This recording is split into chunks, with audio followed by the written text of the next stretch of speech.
कैसे हैं प्यारे बच्चों। एग्ज़ाम सबका ख़त्म हुआ और हमको भी उम्मीद था कि सभी बच्चे अच्छे से एग्ज़ाम में लिखेंगे और मेरा उम्मीद जो था एकदम सही था। आप लोगों ने अपने प्रतिभा का परिचय एग्ज़ाम में दिया। बहुत सारे बच्चों ने अच्छा स्कोर के लिए पेपर को लिखा और कुछ ऐसे भी बच्चे थे जिन्हें पढ़ाई में मन नहीं लगता था, उन्होंने भी एग्ज़ाम को क्वालिफाई करने के लिए अपना पेपर दिया। तो मेरे तरफ से सभी बच्चों को शुभकामनाएं हैं कि आप लोग का रिजल्ट बहुत अच्छा हो। और रिजल्ट के बाद हम लोगों को समय मिलता है कि अब हम लोग क्या करें। जैसे रिजल्ट आने में समय है और इस बीच हम लोग क्या करें। तो मैं जो भी बच्चे पढ़ने वाले हैं उनसे मैं ये कहूँगा कि अभी आराम करने का समय नहीं है, क्योंकि आराम करने का समय कब है, जब नौकरी लग जाती है तो थोड़ा सा आराम किया जाता है। जब तक आप स्टूडेंट लाइफ में हैं आपको कोई आराम करने की ज़रूरत नहीं है। अब हम लोग के पास क्या अपॉर्चुनिटी है, क्या हम करें।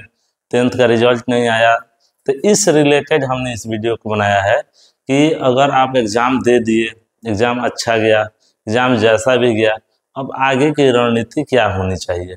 तो मेरे प्यारे बच्चों, एग्ज़ाम देने के बाद हमारे पास जो समय रहता है उस समय का हम सही उपयोग करेंगे, क्योंकि अगर उसको हम घूमने में निकाल दें, इधर उधर में निकाल दें, तो फिर हमारे पास इंटर करना, बीए करना, एमए करना, इसके अलावा कुछ बचता नहीं है। तो मेरा अपना पर्सनल ये राय है कि जो भी बच्चे 10th की एग्ज़ाम दे दिए उन लोगों के लिए सबसे बड़ा चीज़ ये है कि आप लोग कंपटीशन की तैयारी कीजिए। कंपटीशन की तैयारी करने का मतलब है, जैसे अलीगढ़ का एंट्रेंस आता है, जामिया का एंट्रेंस आता है, बीएचयू का एंट्रेंस आता है, बिहार पॉलिटेक्निक का एंट्रेंस आता है। इन सभी एंट्रेंसों के लिए आप लोग भिड़ जाइए। 2 महीना 1 महीना समय है।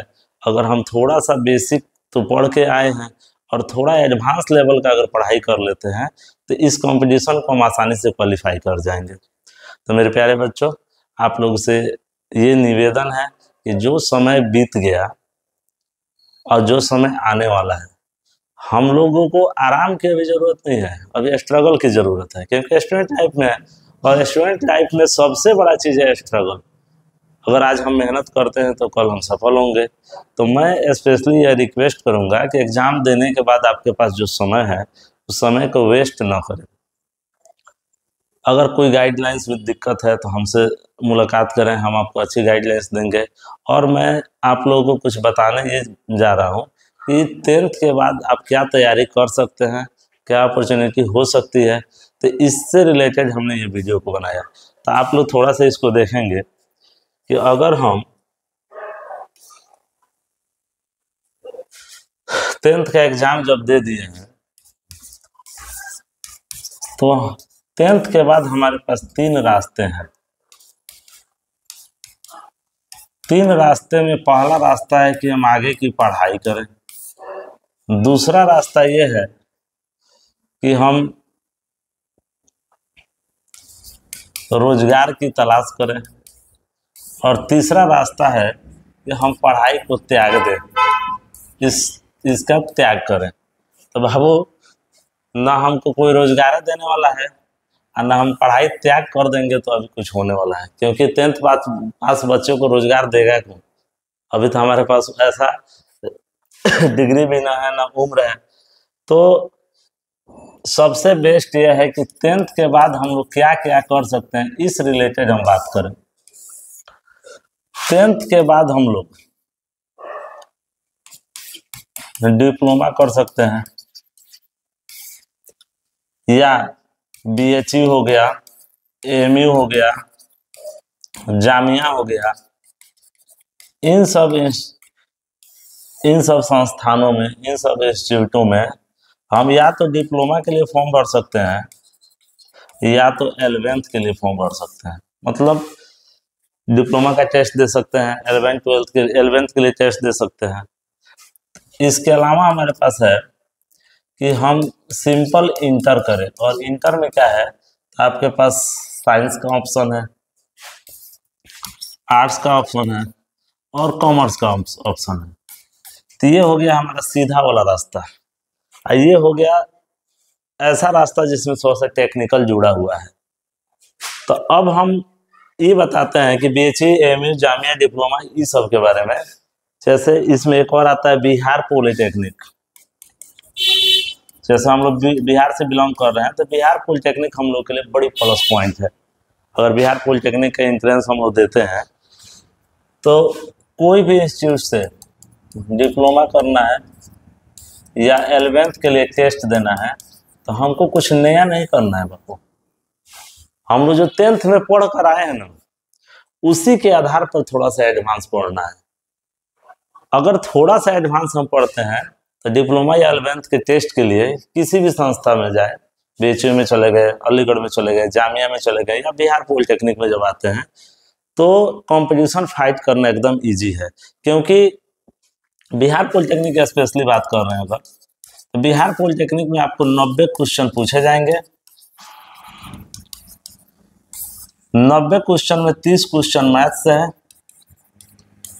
30 क्वेश्चन फिजिक्स है और 30 क्वेश्चन केमिस्ट्री है। बाबू ये टोटल ऑब्जेक्टिव क्वेश्चन है। और ऑब्जेक्टिव क्वेश्चन है, अगर यहाँ से हम 45 प्लस में अगर क्वेश्चन को स्कोर करते हैं, 45 प्लस सही बनाते हैं तो बिहार पॉलिटेक्निक में आसानी से हमारा सिलेक्शन हो सकता है। लेकिन हम 45 ही क्यों सोचे? जब हम तैयारी कर रहे हैं तो 90 में हमारा 70 प्लस आना चाहिए। तो ये सोचे कि हम 70 प्लस क्वेश्चन को स्कोर करें। तो बाबू अगर बिहार पॉलिटेक्निक हम कर लेते हैं तो हमारे पास अपॉर्चुनिटी ये है कि हम 12th के साथ साथ एक टेक्निकल डिग्री कर रहे हैं। और बिहार पॉलिटेक्निक का ईयरली फीस 4 से 5 हज़ार रुपया है। तो जो एक मिडिल क्लास से भी नीचे का अगर जो लड़का है वो भी आराम से अचीव कर सकता है इस चीज़ को। इसके अलावा बाबू अगर बिहार पॉलिटेक्निक से हम इंटर की इक्विवेलेंट डिग्री लेते हैं तो आगे हम ग्रेजुएशन भी कर सकते हैं, आसानी से बीटेक वगैरह भी कर सकते हैं। नहीं कहीं जॉब होता है तो आराम से प्लानिंग लाइन में भी जाकर अच्छा पैसा कमा सकते हैं। दूसरा रास्ता में यह है कि हमको सिंपल क्या करना है, इंटर करना है। कितने बच्चे साइंस से करना चाहते हैं, कितने आर्ट्स और कितने कॉमर्स से।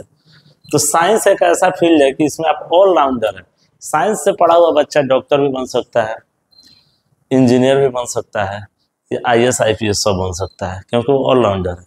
अगर हम आर्ट्स में जाएं तो डॉक्टर और इंजीनियर छोड़ के बहुत सारे पोस्ट है जो आर्ट्स से हम कंप्लीट, यहाँ तक IAS भी हम आर्ट्स से कंप्लीट कर सकते हैं।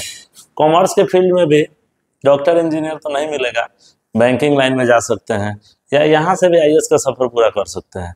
तो हमारे ऊपर वो डिपेंड करता है कि हम किस सब्जेक्ट को पढ़ें और कौन सा सब्जेक्ट मेरा फेवरेट है, या फेवरेट नहीं है तो उसे फेवरेट कैसे बनाएं, ये हम पे डिपेंड करता है बाबू। तो बाबू हम तो सबसे पहला ये सजेशन देंगे कि अभी जो हमारा एग्जाम खत्म हुआ है और हमारे पास 1 महीना 2 महीना का समय है, उस समय को आप एंट्रेंस टेस्ट में लगा दीजिए बाबू। कोई भी टेस्ट हो, आपको 11th में एडमिशन के लिए टेस्ट हो अच्छे यूनिवर्सिटीज में, या आपको डिप्लोमा करना हो, इसके साथ साथ एक ITI आता है, ITI, ये भी टेक्निकल कोर्स है। तो इसमें भी सरकारी है। अगर सरकारी जैसे बिहार गवर्नमेंट वाला अगर हम भरते हैं तो उसमें क्या है कि बहुत कम फी में हम ITI कर सकते हैं। और इसका जो मान्यता है प्राइवेट की अपेक्षा ज़्यादा है, क्योंकि एक रिकॉग्नाइज यूनिवर्सिटी से हम कर रहे हैं बिहार सरकार के द्वारा। तो उस संस्था से थोड़ा सा हमको भी फील होता है कि हम लोग वैल्यू ज़्यादा कर रहे हैं। 11th के लिए, डिप्लोमा के लिए, ITI, तीनों के लिए हम एंट्रेंस के एग्ज़ाम दे सकते हैं। और एंट्रेंस देना टोटल ऑब्जेक्टिव पर डिपेंड है। तो बाबू इसमें कोई दिक्कत नहीं है। और आप लोग अगर चाहें तो ये 2 महीना 3 महीना जो बीच का समय है, रिजल्ट आने तक का जो समय है, उस समय का सही यूज करिएगा तो आपका फाउंडेशन जो थोड़ा बहुत कमजोर भी था तो और मजबूत हो जाएगा। तो इसलिए हम स्पेशली ये रिक्वेस्ट करेंगे बाबू कि अपना जो समय है उस समय को आप एंट्रेंस के लिए लगाइए। अगर इसमें कहीं दिक्कत है तो आप हमसे मिलिए, हम उसके अकॉर्डिंग, उसके अनुसार हम आपको सजेस्ट करेंगे और यहाँ जो दिक्कत है उस समस्या को हम समाधान करेंगे। तो मिलते हैं बाबू अगले वीडियो में, फिर इतना ही, बाय।